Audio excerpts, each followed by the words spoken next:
Here live on a Thursday, Titans Thursday, that is, as we talk about A.J. Brown, the rookie phenom from last year, going into year two.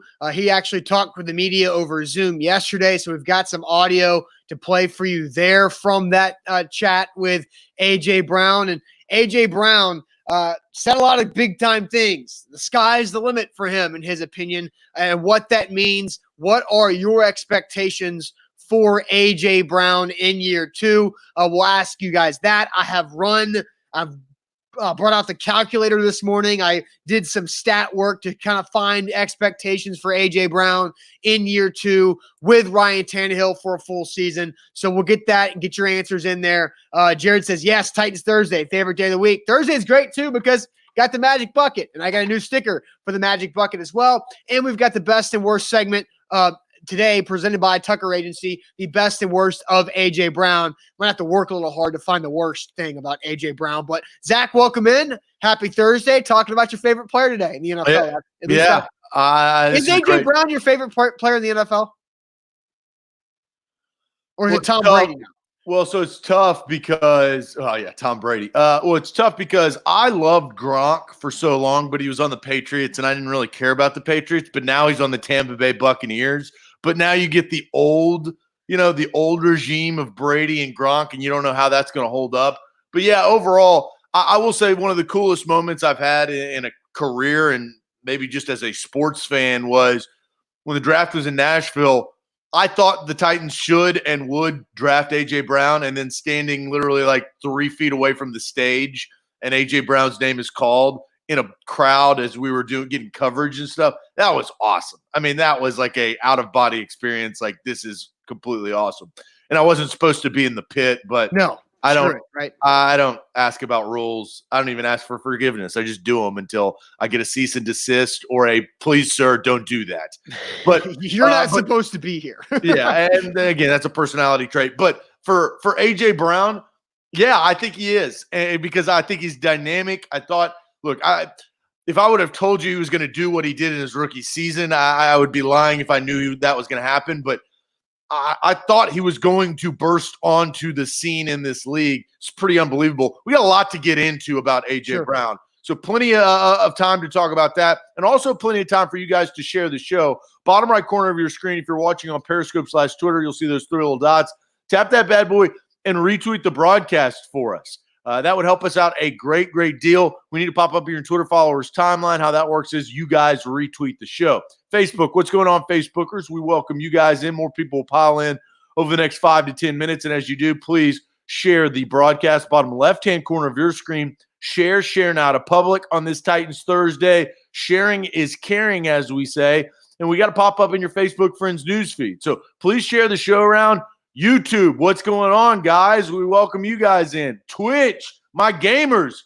Hey, Bliss 2000, 1-0. We'll talk more about that, too. I'm red hot against the Bengals today, live against Tim Couch and the Browns. Get your popcorn ready at 1 p.m. And IG Live, what's going on there? Share the show around, and we will get started here very shortly on a Titans Thursday. All right, let's get it going officially. Welcome into A to Z Sports, powered by TennesseeTickets.com. I'm Austin Stanley. He is Zach Bingham. Make sure you follow us on Twitter at A to Z Sports, Instagram A to Z Sports, and also Facebook A to Z Sports Nashville. We are Nashville's on-demand sports talk network, and we go live every weekday morning at 8 Central Time. Got the quintuple broadcast going this morning. Let's thank our sponsors before we get going, because they make everything happen for us and make life a little easier for you guys.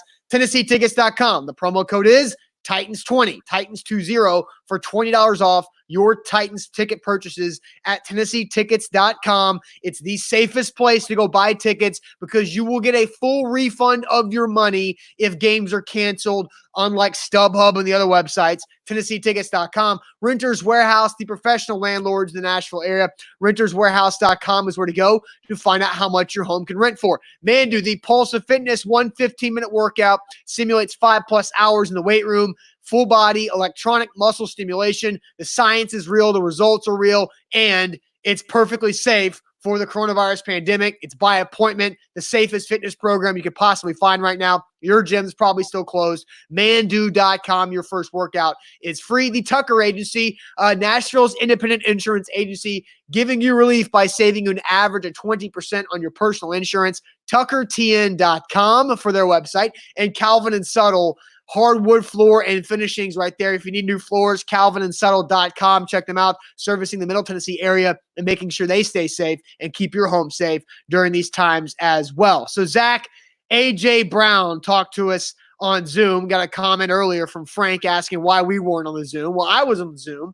I didn't ask a question because my job was to do social media while I was on the Zoom. But Buck and Luke Worsham asking questions to A.J. Brown and Jeffrey We pay people to ask questions. Yeah, we pay people to ask questions. We fill in the work behind the scenes because that's what leaders do, right? Speaking of leadership, Zach, what did you take away from A.J. Brown's Zoom meeting yesterday? Well, and I want to play this audio clip that we pulled yesterday from that Zoom press conference, because the way A.J. Brown has kind of grown into himself of who he can become and who he will become, we're already starting to see that just after a year. Now, high production on the field, leading by example is the easiest way to become a leader in the snap of a finger. And I think A.J. Brown, with his 1,000-yard season, with all of his touchdowns, with his highlight reels, with his big plays, I think did that. But a question was asked yesterday on that press conference about A.J. Brown's leadership, and I absolutely loved his answer because I think it tells you a lot about where he was, but more importantly, where he is. And then even more importantly than that is more where he's going to go. Born leader. As a rookie, I didn't really come in and say too much. I just had to come in and show everyone that I'm a hard worker myself. I'm gonna hold myself accountable. And now that I have some of my teammates' respect, I can start holding other people accountable too. So I'm looking forward to this upcoming season. Big leadership role for me. Bringing in like the younger guys, bringing up the rookies and everything. So yeah, I'm really excited for that. Natural born leader, A.J. Brown. The first thing that he's basically said in that entire Zoom meeting was that the sky's the limit for him. And so then he follows it up and says natural born leader. I mean, the guy is a walking headline with how he is so confident in himself and his abilities. But take that further, Zach. Natural born leader. How do you feel about those comments from A.J. Brown? Well, so let's look at the past, right? Because the Titans have drafted a lot of wide receivers in the last, let's say, decade or so, right? And they've gone out and gotten free agent wide receivers.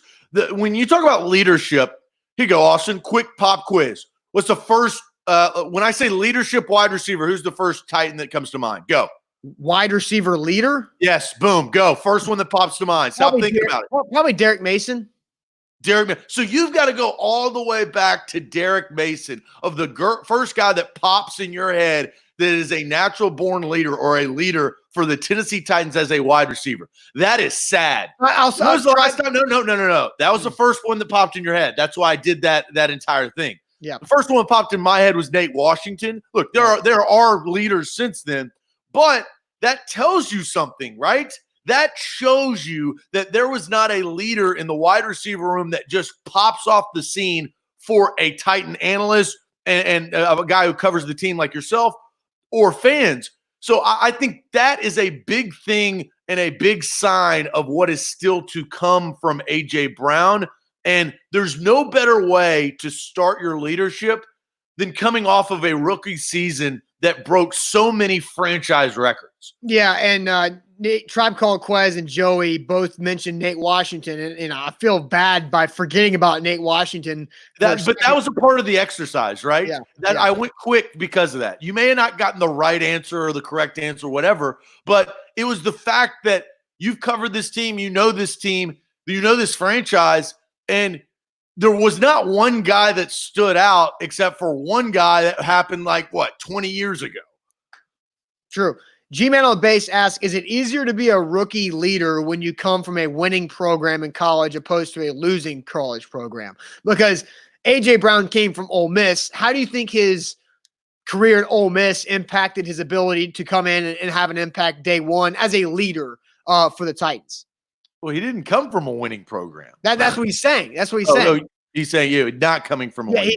G-Man was asking, is it easier to come from a winning program and be a leader right off the bat compared to a losing program? And Ole Miss did not have a lot of success while A.J. Brown was on that team. He scored a lot of touchdowns, but the team didn't win a lot. Yeah, and I think it's a good question, but I don't think it matters, right? If you're a leader, if that is in your blood, if you go to, Southeast Mississippi State Community College, you could still be a leader when you jump on the scene. I think that's a personal characteristic. It's how you work on and off the field. I don't think that has to do with the program. Yeah, Ethan Ramsey says Brown is the first true wide receiver alpha the Titans have had in a while. I would agree with that statement overall. I mean, I think Corey Davis shows some flashes of pure alpha, like his touchdown catch to win against the Eagles, his game against the Patriots in the regular season 2 years ago, where Corey Davis showed alpha ability. It just hasn't been there consistently, whether that's his own injuries or just inconsistencies in the passing game for him. But A.J. Brown definitely bursted on the scene. So here's what we're going to do. The first question to get you guys more involved this morning is we're going to ask you, what are your expectations for A.J. Brown in year 2? What are your expectations for you personally for A.J. Brown in year 2? But first, let me tell you about Mandu. Zach, are you still sore? You still sore from getting back in the Mandu lab? I am. It was slow rolling getting out of bed this morning, but it was a good slow roll. There you go. So Mandu, the Pulse of Fitness, it's back open in Brentwood, in Cool Springs. They've got their locations open in Memphis. It's a 15-minute workout. Your first workout's free. It lasts 15 minutes. You might laugh at that, but that simulates 5+ hours in the weight room and give you that good soreness for a couple of days after that. And it's great and it's safe during these pandemic times. It's by appointment only. It's a personal workout. You and a trainer, maybe one other person. They clean everything. They got the air filters that sanitize 99% of the air in the studio. Mandu.com. Your first workout absolutely free at Mandu.com. A to Z Sports. We had, I believe, Andrew asked about our podcast feed earlier. He says, I'm new to the show. First of all, Andrew, welcome to the show. We do this every single morning from 8 to 9 a.m. We got a primetime podcast with Buck Rising at night. I'm glad you found us because it's your lucky day, big dog. Says, do you guys have a podcast to listen to after the show? We absolutely do. We upload that to iTunes, to Spotify, to SoundCloud. You can listen to us on Twitter. I mean, you can do it everywhere. Plus, if you like Blitz 2000 and 64 games, we got you covered at 1 p.m. Here's the question, though. To get back on topic, what are your expectations of A.J. Brown? We do have a couple of good comments. Steph comes in and he says, all pro. I mean, that's high expectations. Yes. Travis talks about the leadership. He says, I think Kevin Byard was the first true leader once the culture changed. And I think some of the faces that are no longer there, like Delaney Walker and Jarrell Casey, they definitely impacted that leadership role. But that's just the dynamics of a business and the progression of a franchise. King Isaac coming with a king take says A.J. Brown will be the best wide receiver in the NFL. Austin, let's stop there before we get to some more comments. Do you think that is achievable? No. And it's not anything against A.J. Brown. It's all about what the Titans' philosophy is as an offense. Because in order to be in the conversation, to be talked about as one of the best wide receivers in the NFL, you have to have a lot of yards, a lot more catches, and a lot more touchdowns than what A.J. Brown did. Now, A.J. Brown had 1,051 yards last year. He had 8 touchdowns as a rookie in an incredible rookie year. He should have won Rookie of the Year. He says he's moved on from that.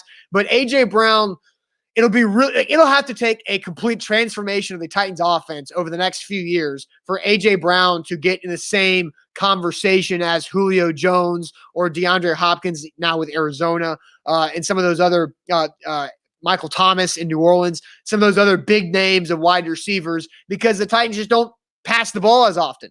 They don't give A.J. Brown the opportunity to really work himself there. Now, if you want to get super analytical and break down like yards per catch, yards per target, and kind of judge A.J. Brown against some of those, that might be the best way to truly judge A.J. Brown with the other wide receivers who have a lot bigger stats because of the offenses they play in. But it's going to be really difficult for A.J. to have himself in that conversation just because of the Titans' philosophy. So you talked about some of the negatives. You talked about, the competition in the league with DeAndre Hopkins, who we don't know how Kyler Murray is going to pan out as a thrower downfield. We don't know that connection. That could work out well. It could, take away from his catches. You talk about Drew Brees and Michael Thomas. Drew Brees, long in the tooth. I don't know how many years he's going to continue to play. So the emergence of young wide receivers will always, it's a cycle, right? Sure. But I do think a positive G-Man on base brings up Brown had the luxury, in question mark,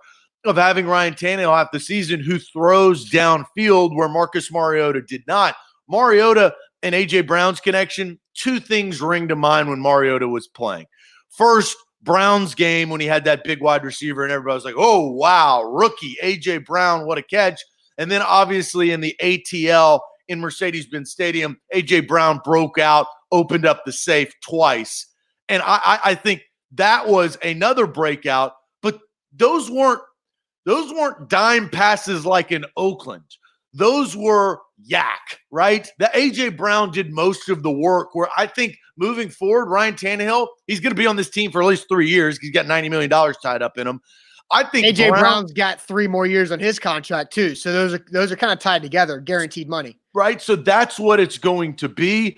The question is, what are the expectations? Kenneth says 75-plus catches, 1,200 yards, 10 total touchdowns. Now, that's a jump up in every single category when you talk about what he did his rookie season. Guy Mann says 10 touchdowns, 1,200 yards. Tribe Called Q says this, 70 catches, 900 yards, 6 touchdowns. So that's more of a regression in the yards and touchdowns because he says he feels like the defenses will key on him, will be crucial for Corey Davis to have help. Austin, do you think his numbers will improve or will they slightly regress because of what was just said about guys keying on him? Well, and I think that's true. Like, it's going to get harder for A.J. Brown because, look, and I'll talk about when we get into our best and worst of A.J. Brown. I've got some stats to break down when I'm talking about, like, the worst, air quotes, about A.J. Brown. But it is going to get harder. I expect his catches to go up. I expect really all 3 key stats to go up across the board. He might not average 20 yards a catch this upcoming season like he did last year, but just because he got in so many opportunities where he had incredible yards after the catch that really made that average yards per catch go over 20, which is nuts to think of. But I actually broke this down further, Zach, because you mentioned Marcus Mariota and Ryan Tannehill. I broke it down. A.J. Brown in 6 games with Marcus Mariota as the starter, A.J. Brown averaged 45 yards receiving per game. That's with Marcus Mariota. Now, in the 10 regular season games with Ryan Tannehill, A.J. Brown averaged 77 yards per game. So if let's just say you keep that same rookie rate of 77 yards per game with Ryan Tannehill and multiply that by a full 16-game season, that's 1,232 yards receiving for A.J. Brown. If you do the same thing with the touchdown scored between Mariota and Tannehill, A.J. Brown would then score 9.6 touchdowns with Tannehill on that same rate, of course, a 16-game season. So I expect everything to go up a little bit. AJ said 1,500 yards and 15 touchdowns on locker room cleanout day. Look, that would be incredible. And AJ could prove everybody wrong who thinks that's unachievable. But A.J. Brown, I think correct and fair expectations for him in year 2 is that 1,200-yard mark, 8 to 10 touchdowns. If you get that, a strong running game with Derrick Henry, Corey Davis, Humphreys, and Jonnu Smith, who we expect a big year from, I think the Titans have a really potent offense and can score from anywhere on the field. Yeah, and I agree with you. Look, I love how he sets his goals high. Look, my goal is to be on a yacht off the coast of Miami at some point in my life, and that yacht being rented or purchased by yours truly, right? That's my expectation. That's my goal. You got to have a lot of cashola, a lot of hard work. I like the expectations in his rookie year of what he said on Locker Room Cleanout. I do agree with you in the sense of the numbers, though. That sounds about right. And you touched on it a little bit. Here's one guy that I don't think that we think of that I believe will take catches away from him. And Titans for Life says Davis and Humphreys numbers will go up. Adam Humphreys, watch out. He missed a chunk of the season, Like he was missing. He was gone. I'd have to look up how many actual games. I got you. Like six or seven? He missed the last 4 regular season games. And then I believe he missed the first 2 playoff games as well. So 6 total, 4 regular season. Yeah. That's massive. We saw Tannehill when he's not looking deep or he's not handing it off to Henry. I do believe that the rapport between Tannehill and Adam Humphreys is going to grow because reliability, that's what you look at it. So I think until it will take away from A.J. Brown. Here's the one thing of why I don't think A.J. Brown will regress because of Humphreys, Davis, or Jonnu, as you mentioned. A.J. Brown has an uncanny ability to break tackles and run away from defenders in the open field. That's not coverage, right? Yeah. That's mano-a-mano. I'm going to beat your ass and burn your ass and go unlock another safe in the end zone. So that's why I think that it will get to 11 to 1,200 yards. Now, if he goes to 13 to 14, you're like, whoa. Okay, now you can trend after 2 years saying this guy at one point could possibly, in the realm of possibility, become the best wide receiver in the league. I think it's going to be an uphill climb, but if you're going to be top dog, it should be an uphill climb. I think 1,200, maybe a little bit more, 1,247 yards. That's where I think you can really take the next step and the next level. I don't expect that many more touchdowns. 8, I think that's a solid. If that's your number 2 receiver, if Corey Davis is your number 1 guy. Well, A.J. Brown's the number 1 guy. We know that. A.J. Brown's the number 1 wide receiver. If your number 1 wideout can get 8 to 10 touchdowns. That's not how they drafted him, though. Zach, I'm aware. But the reality is in 2020, A.J.'s number 1, Corey Davis is number 2. And look, Corey Davis was drafted several years ago. That's kind of irrelevant for this conversation. But A.J. Brown, 8 to 10 touchdowns. That's a fair expectation. 1,200 yards. That's what you said? Yeah, 1,247 yards this Very specific. How'd you get to the 47? John Lynch. Okay. It's one of my favorite numbers, and it makes so a lot you of just sense. add 47 to whatever round number that you had. Well, look, I buy lottery tickets, and one of the numbers that I pick when I do pick lottery tickets, I got a slew of numbers. Everybody's got their favorite numbers. Like, Austin, what's your favorite number? Well, currently it's been 81, but yeah. There you go. You got yours. I don't use it to project stats like you do. Like I just find that hilarious. 47. Look, it's a great number. It is a solid number. Sure. It's a very unusual number too. And A.J. Brown, unusual to this league, jumped on the scenes. It all intertwines.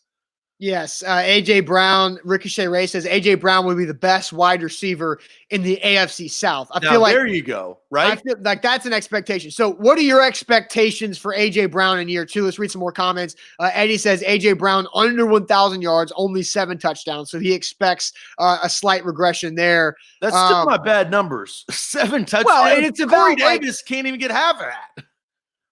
Right. So it's about because everybody's kind of looking at the numbers of, well, Corey and Humphreys are going to have more. Jonnu's going to have a big year. He'll have more, which will take away from AJ. You got to remember, Ryan Tannehill, there's an extra 6 games. There's an extra 1,000 plus yards out there for Ryan Tannehill to spread it around to, where Marcus Mariota was not doing that. I mentioned the stats earlier. With Marcus Mariota, A.J. Brown in 6 games averaged 45 yards receiving per game. With Tannehill, close to double that with 77 yards per game receiving. And I think there was a clear connection with A.J. Brown and Ryan Tannehill that Marcus Mariota did not have yet to that point.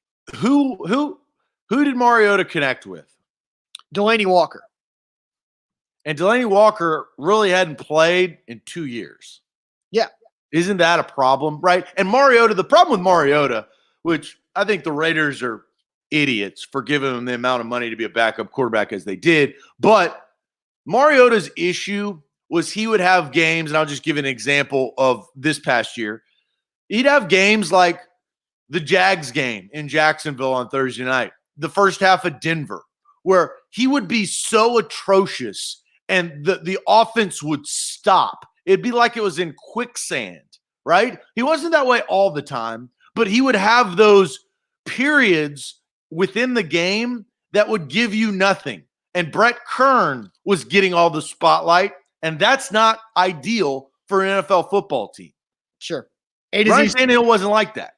Yeah, I agree. A to Z Sports here live here on a Thursday, Titans Thursday. Still have the magic bucket to come. Let's get to our best and worst segment, Zach, presented by Tucker Agency. What is the best and the worst thing about A.J. Brown? We've talked a lot about A.J. Brown so far, and it wasn't easy to come up with the worst thing about A.J. Brown. Yeah, we don't have a lot of tape on him. We've got really good tape. Right. I found my worst, but we're going to start with the best. What are the best and worst things about A.J. Brown? But first, Zach, tell people about Tucker Agency. Yeah, Tucker Agency, they're here to help as well. The best thing about Tucker, there's no worst thing about the Tucker Agency. That's very comparable to A.J. Brown. The best thing is, though, they can save you money. Customers, an average of 20%. You're sitting there yourself saying, what is the Tucker Agency? It's an insurance company. Well, you pay insurance. I know you have insurance. If you're driving around, you have car insurance. If you own a home, you have homeowners insurance. If you rent, you should have renter's insurance. If you've got kids, you should have life insurance. All of these things you are paying, that is out-of-pocket expense. Reassess that. Maybe you've lost a little bit of income. Maybe you're a sales guy, you don't have as much commission because of the pandemic and the coronavirus.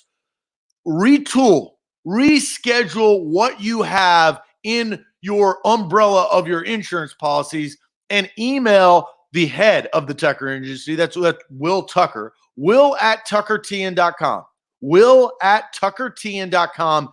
Email him. And all you have to do is put A to Z Sports. I saw you. I want to save some money. How can that happen? He will assess. He will make sure you have a great policy, but also put some more money back into your pocketbook. Tucker Agency is the place to go. It's tuckertn.com. A to Z Sports here live. Don't forget our podcast feed, A to Z Sports. Also, Titans 20, Titans 20 for $20 off any Titans ticket purchase at TennesseeTickets.com. Check that out. Safe. They will give you all of your money back if games are canceled, unlike StubHub. But TennesseeTickets.com. Best and worst thing about A.J. Brown. We'll start with the best. Ricochet Ray says best, his ceiling. Tribe Called Quez says best, his confidence. Right there. Brad says AJ's sunglasses. You got the shades up there, which probably falls under the confidence side of things. Donald says the best is his attitude. AJ wants to be the guy. Going through some more. Brent says best, he's almost impossible to tackle one-on-one in the open field. Lane says his best, Zach, is his marketability. Put that man on billboards and let his swag sing in the country music hub city of the world. What about that comment from Lane there, Zach? Is that your love of the show? Look, Lane, you get the love of the show for that. You tickled my heartstrings right there. You know I love marketing. You know how much I ride the Titans for being atrocious at that, and I have so many more ideas that they could make a lot more money off of. But they've yet to call me to be a consultant because I do charge. But you're right. The marketability. Now, that is not my singular one. I'm going to go a different route. But when was the last time a Titans player, Austin, first person that pops to mind, go, most marketable Titan in the last 20 years? Go. Marcus Mariota was very marketable. Was he marketed? No, because of Marcus Mariota. Marcus Mariota kept himself from being as marketable as he could. But Marcus Mariota was the most marketable person for a couple of years. Then now it's Derrick Henry. But those two guys don't want to be marketed. And A.J. Brown seems to be completely open to it. Well, yeah, no, I think he thrives on it. You know, I love Donald's comment, right? I thought Donald's comment hit the nail on the head. I'm going to go with mindset. Mindset is huge. And I take away football in this sense, right? We interview interns, we interview employees. We're trying to grow, even within our own company and just community in general. You sit there I have to know your mindset, right?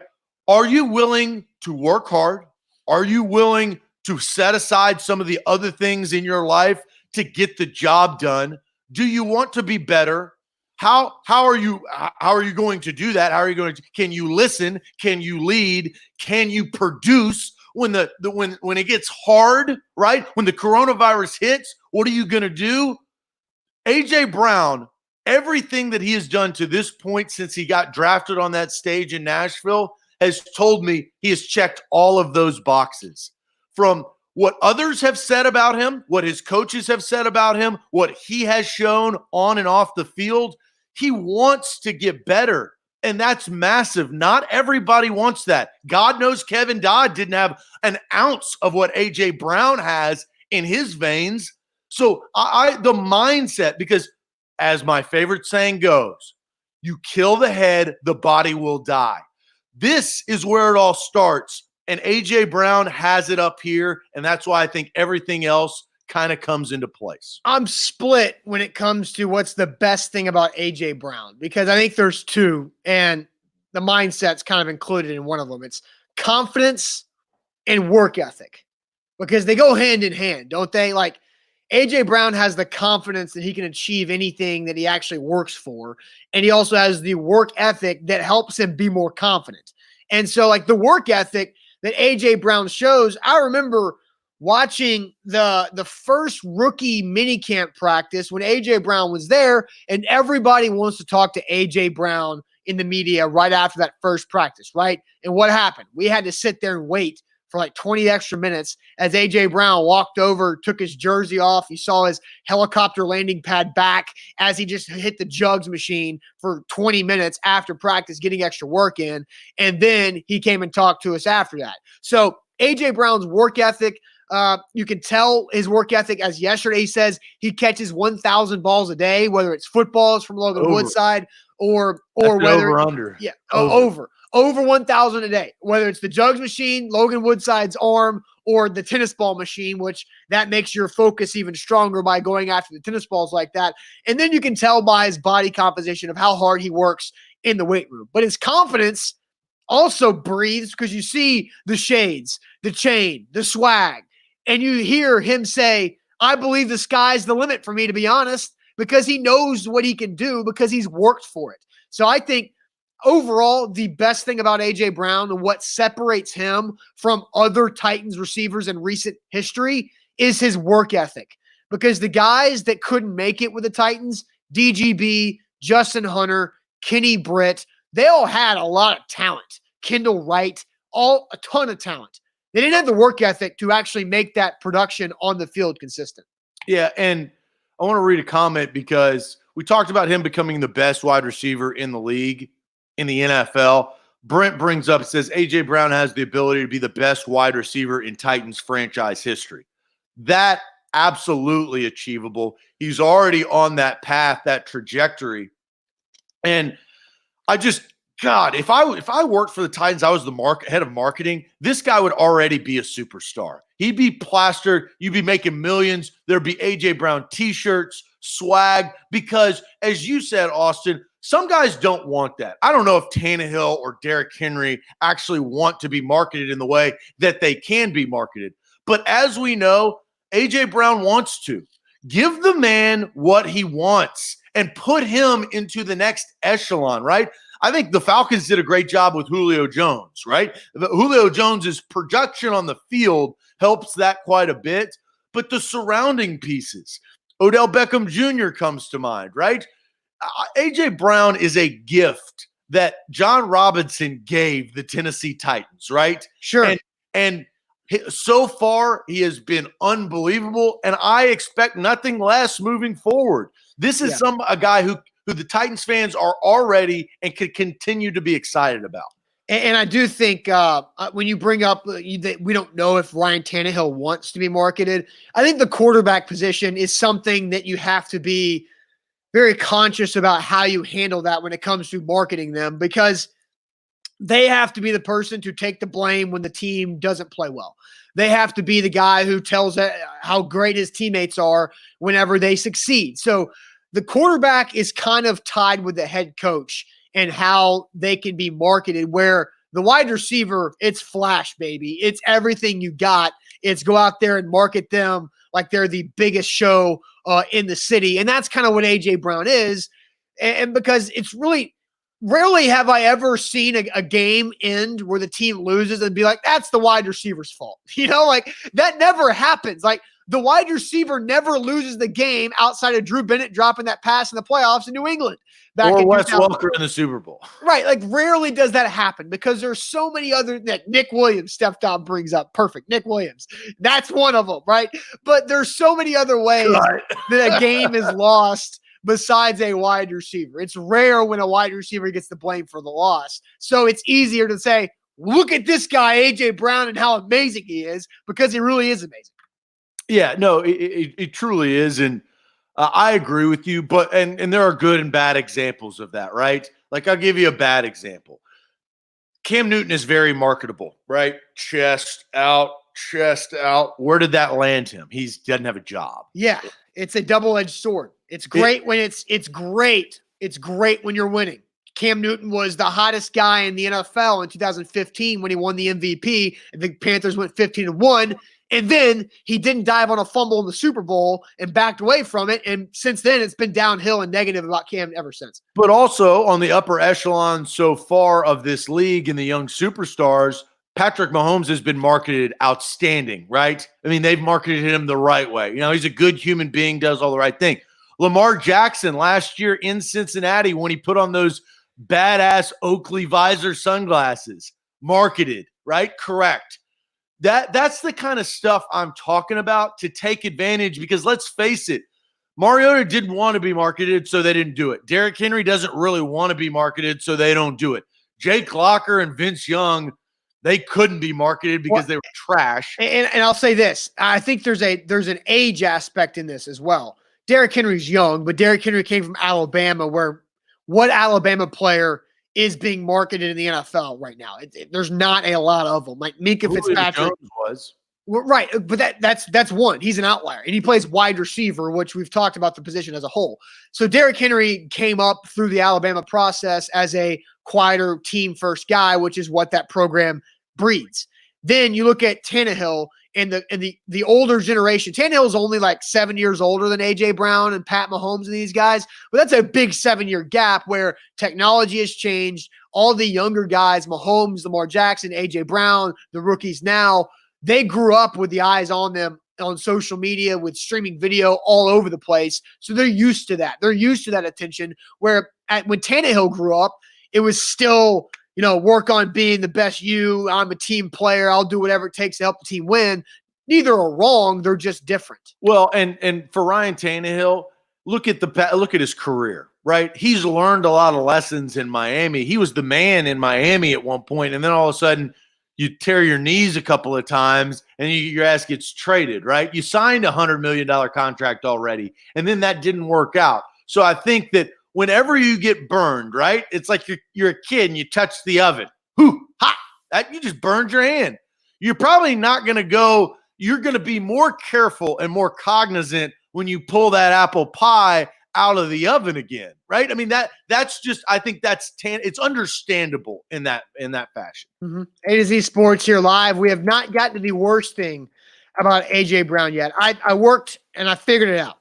I'm struggling here, but I figured out what I believe the worst air quotes thing about A.J. Brown is.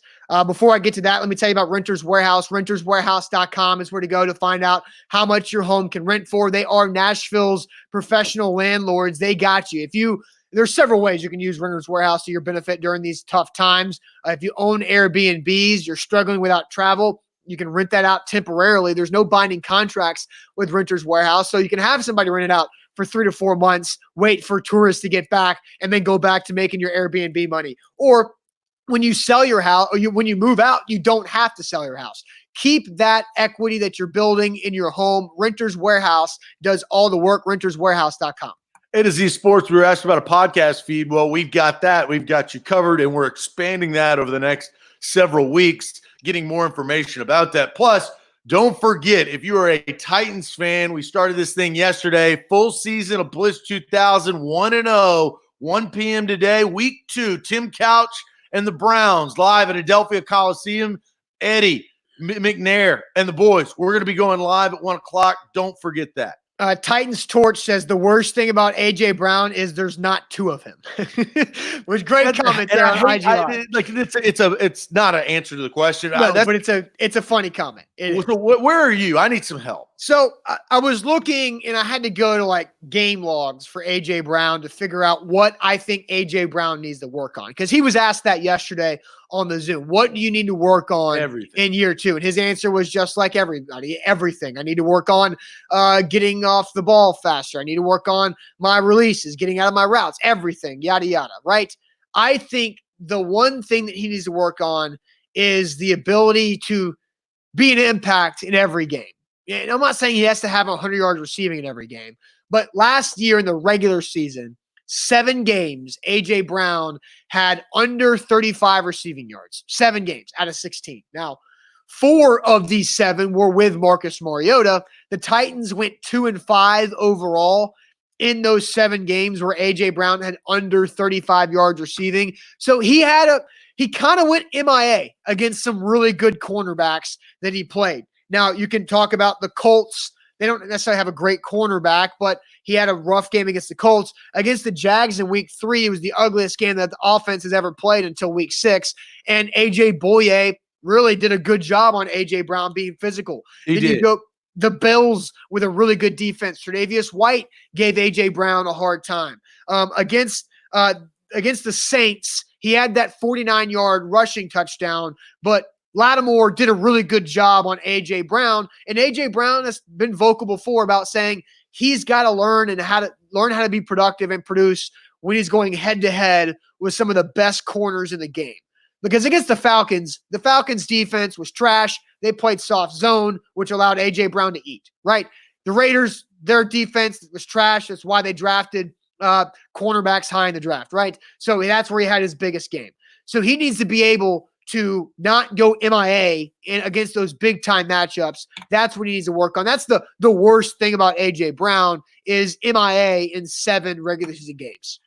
Yeah, so I'll extend that, and I'll go with Ricochet Ray's comment because I think it's the best one I've seen so far. And the worst thing about him is that the NFL is now aware, right? Once you are aware, and that goes to quarterbacks, running backs, we're going to find out now that the NFL is fully aware of Lamar Jackson. Right. Now, we found that out about Patrick Mahomes. Last year, they were fully aware of Patrick Mahomes. They just couldn't do a damn thing about Patrick Mahomes. Louis says he's got maybe a big head. Again, we've done the best about A.J. Brown. Now we're trying to find the worst about A.J. Brown. Joe says struggled against top-tier quarterbacks, like you said. G-Man says could be potential hamstring issues. He got over that. I'm not necessarily worried about that.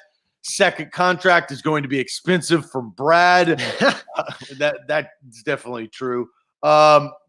Johnny, yeah, go ahead with Luke's comment. I was going to say, Luke says AJ is good, not anywhere to where y'all are saying he is. So he was a Rookie of the Year candidate, Luke. I mean, he was a Rookie of the Year finalist.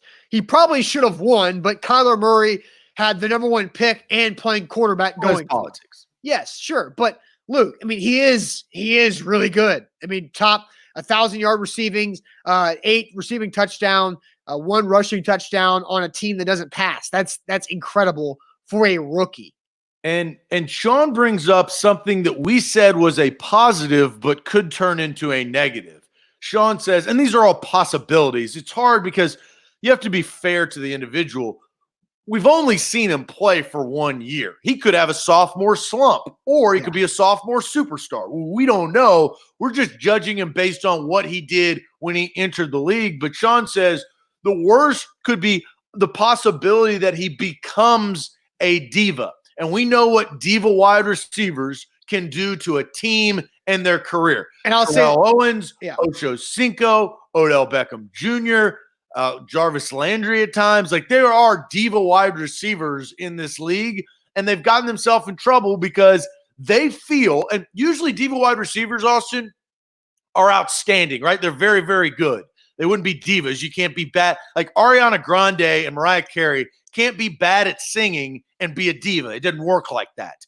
These are really good wide receivers, but their ego gets in their way because they want the damn ball all the time. I'll ask you this, Zach, was A.J. Brown a diva at Ole Miss? And the reason why I asked that is because Ole Miss was a bad football team, potent offense, bad football team. It could have been really easy for A.J. Brown in that situation to become a diva and get frustrated because his defense was so bad and his coaches were incompetent. It could have been easy for him to do that, but he didn't, right? Correct. No, yeah, he didn't. Look, A.J. Brown could have had a lot of Ole Miss players. Look, I went to Ole Miss. That's probably why I like A.J. Brown as much as I do because, he comes from a great, great university. And, the best thing about A.J. Brown as an Ole Miss fan personally is, where he grew up? Starkville. Yes, that's the best part. He grew up in enemy territory, and he gave double birds to State and went to Ole Miss, and now he's thriving. Not literally double birds. Now, here's the thing I struggle with. I like Dak Prescott, and that dude went to State. He's probably the only guy I like. Look, Jeffrey Simmons went to State. I think he can become quite a bit. We got a chance to talk to him yesterday. But you're right in that sense. He could have acted differently in college, and he could have not been a second-round pick. All of the things have worked out for him to prove himself. And what did we hear at the beginning of the show? At the beginning, he realized self-awareness, very important, that he couldn't come in there as a rookie and just chop, chop, chop, chop, chop. And honestly, he could have, because the wide receiver room, kind of quiet. Quiet guys, yeah. Kind of quiet. A.J. Brown let his performance do the talking, and then now he can do the talking and the lead. All right, Johnny Lee says last season the 3 playoff game performances concerned him about A.J. Brown. He did follow that up. He says, so without A.J. or more play calling, let's see this season. So I'll bring up what A.J. Brown did in the playoffs in those 3 playoff games because Johnny's got a point. Against New England, he had 1 catch, 1 target, 4 yards. It was a screen, I believe, early on in that game. So 1 catch, 4 yards. In Baltimore, he had 1 catch for 9 yards on 3 targets. And then in Kansas City in the loss in the AFC title game, 3 catches on 6 targets for 51 yards. Now, I think Johnny, Stephon Gilmore, Marlon Humphrey, some really good corners playing on those 2 defenses with the Patriots and the Ravens. So, yes, AJ probably struggled there more than he did the 2 weeks before, the 2 games before against the Texans. But also, they were just giving Derrick Henry the ball like 60 times combined. And it was just all about Derrick Henry controlling the clock, gaining yards, and they weren't stopping Derrick Henry, so they didn't stop giving the ball, which then they got up, especially against the Ravens. They get up early, big, because of Jonnu Smith and Khalif Raymond touchdowns from Tannehill. And it was just, let's just end this game as fast as possible for the Titans. So A.J. Brown was not really needed in the Baltimore game. Yeah, and that's what Titans Torch on IG, he says, how many times was he blocking downfield for Henry? And that brings up, this is a running the ball football team. It just is. They run the rock. That's why Derrick Henry is their featured back. But I'm very curious next season and the following season to see how that, right? How does that pendulum swing?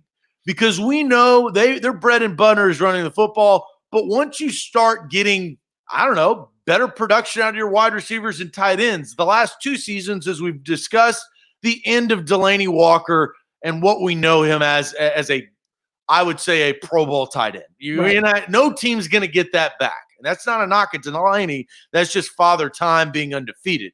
So Jonnu could take away from that.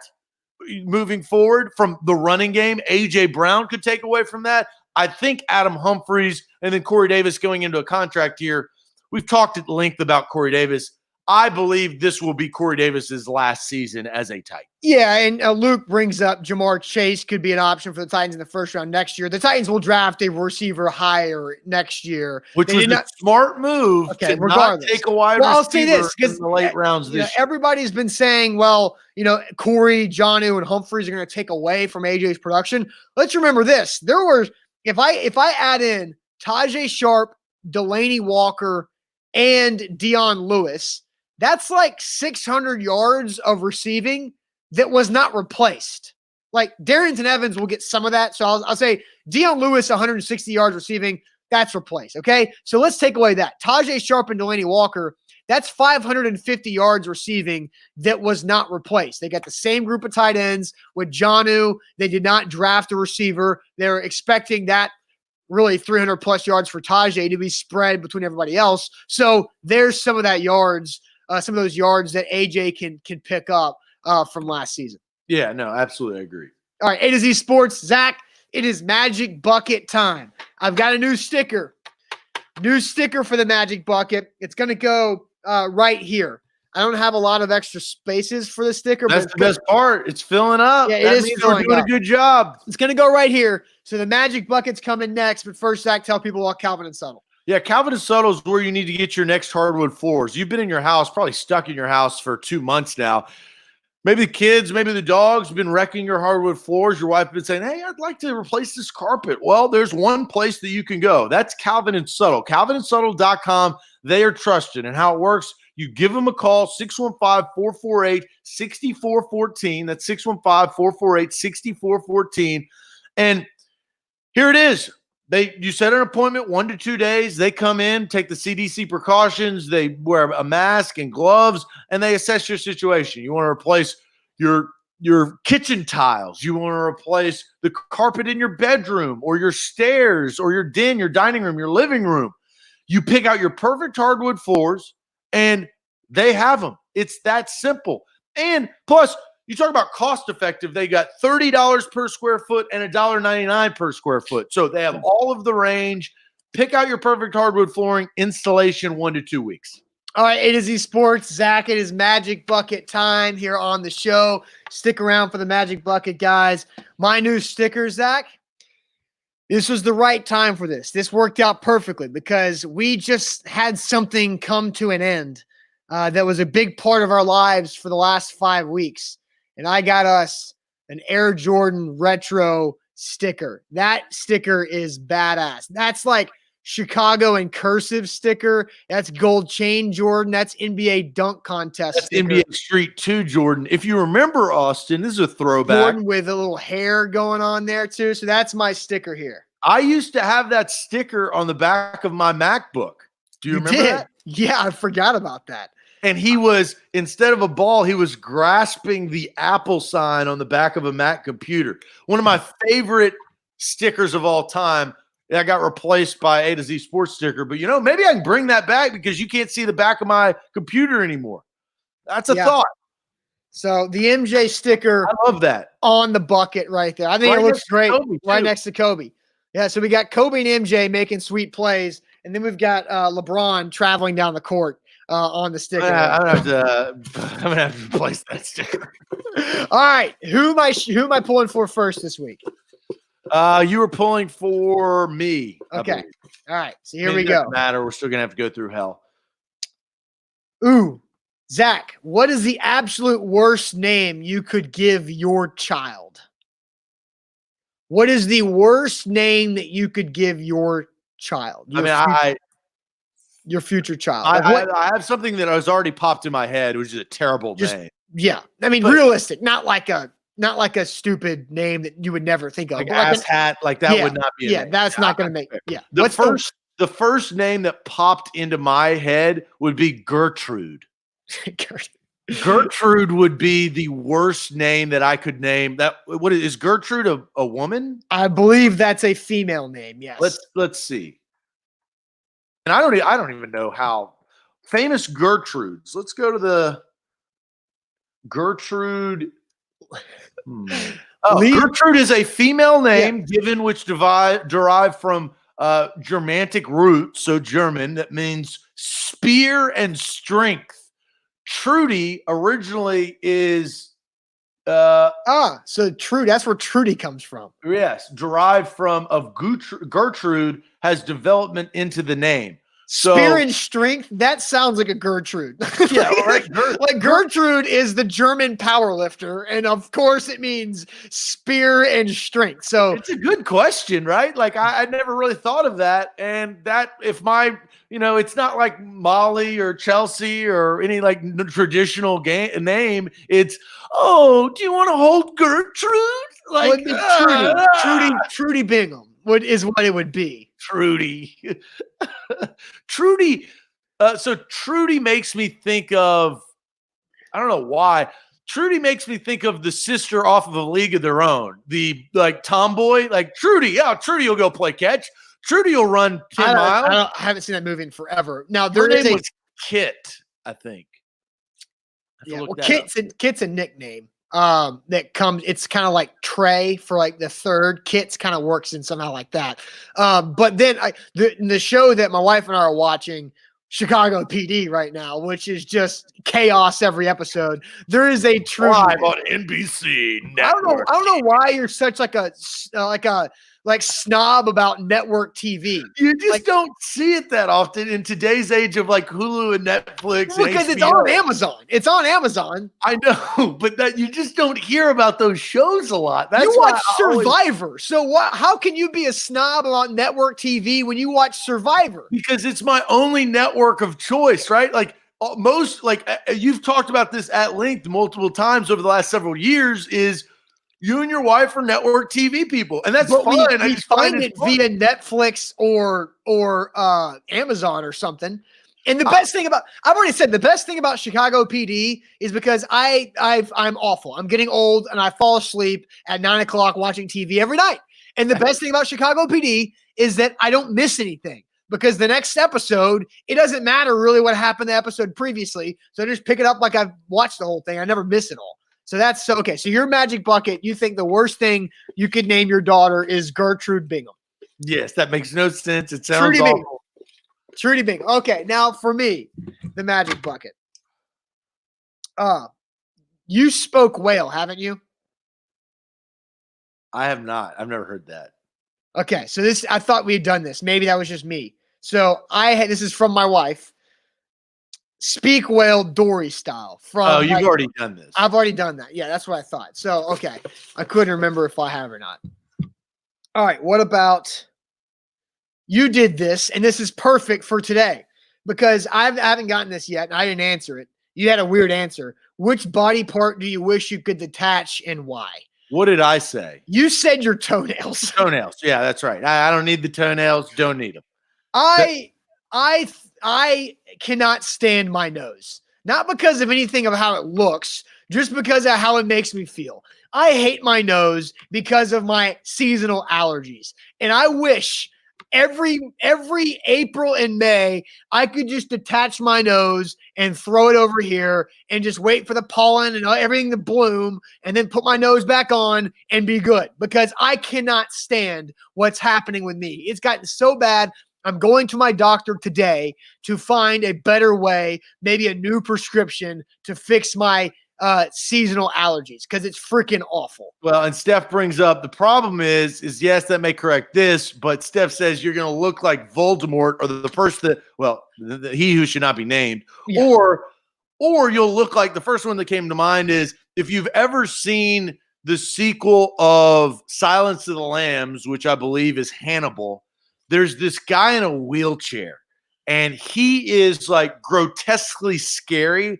I don't know if he's been burned. I don't know what the backstory of that is, but his nose is caved in. It's like a skull, right? Yes. Yeah. You can't. That's like the cocaine nose. Who was it? There was a super famous. I'll tell you. The lead singer of the Temptations, David Ruffin, had zero cartilage in between because he had blown so much snow. But there was a comedian over the last few years who snorted glass. Artie Lang. Right.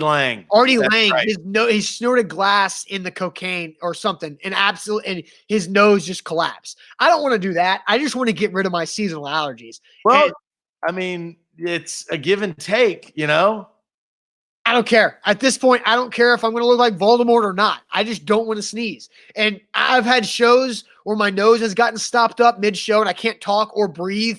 And then I'm sitting over here like while you're talking, breathing out of my mouth like a goob. And I hate my nose. It drives me insane. So detaching my nose for a period of time would give myself a better quality of life. The look, you can't do that. I don't care. I don't care. It's time to get rid of this nose. Here's the problem. You bring up Artie Lang. You don't want to look like I'm Artie not going to Lang. look like that because I'm not doing cocaine. That's Artie Lang. You don't have a nose. I'm detaching my nose. He's got a nose and it's collapsed. Artie Lang. Ugh. That I guy. never thought we'd talk about that. David says, sounds like a great idea for your next sponsor, an allergy medicine company.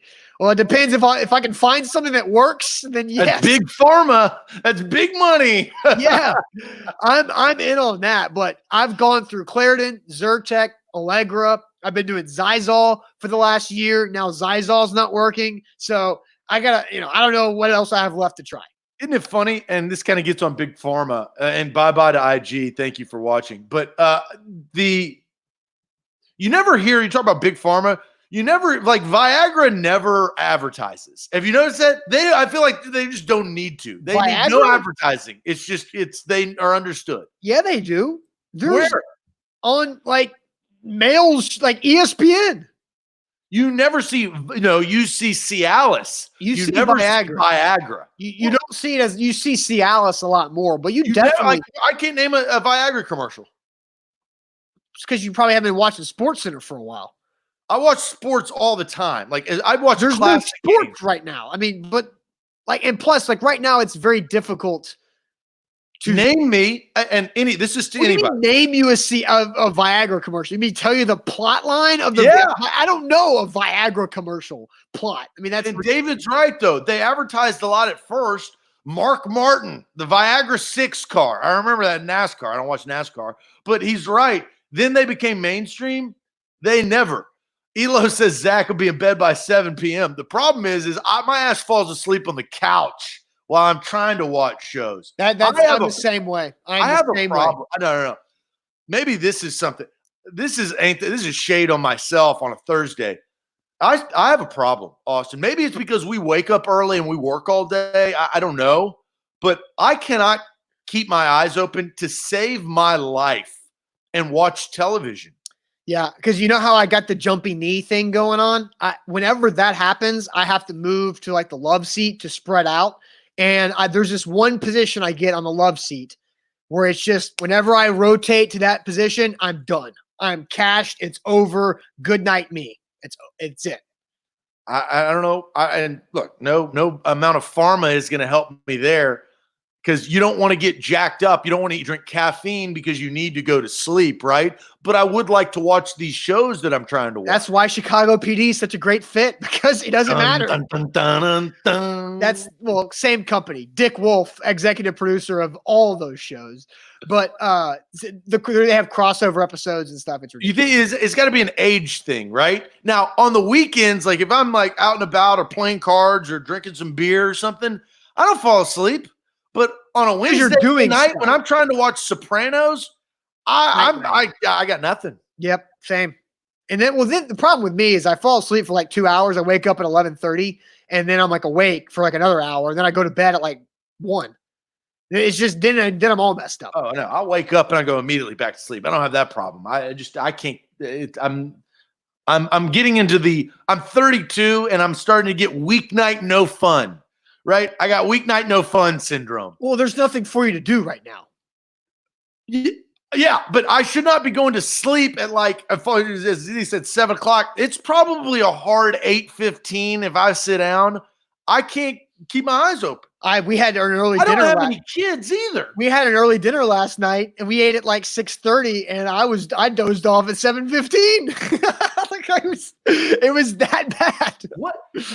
And we don't have kids. Like you know, I don't have kids. Like, what is it going to be if we had kids and you put them down at what? That's 6. You try to put them down early, right? So they go to sleep, and I don't know what's going to do. That's where caffeine becomes a necessity. That you can't just choose. A night 7 p.m. latte? No, like 4 p.m. 4 p.m. is going to just jack me up and then wear me out, and I'll be out by 7:20. I don't know. I'm scared to death about this, but that is a problem I have. All right, guys. Have a great rest of your Thursday. Buck Rising will be back tonight with A to Z Sports Primetime. There's a new Big Orange podcast out there. Rob says Artie Lang has your solution, Zach. And what is that? I'd rather fall asleep early. At this rate, my toddlers are the ones that will be putting me to bed. All right, guys. Have a great Thursday. We'll talk to you tomorrow. Check you later. Thanks for watching. See you later. Adios.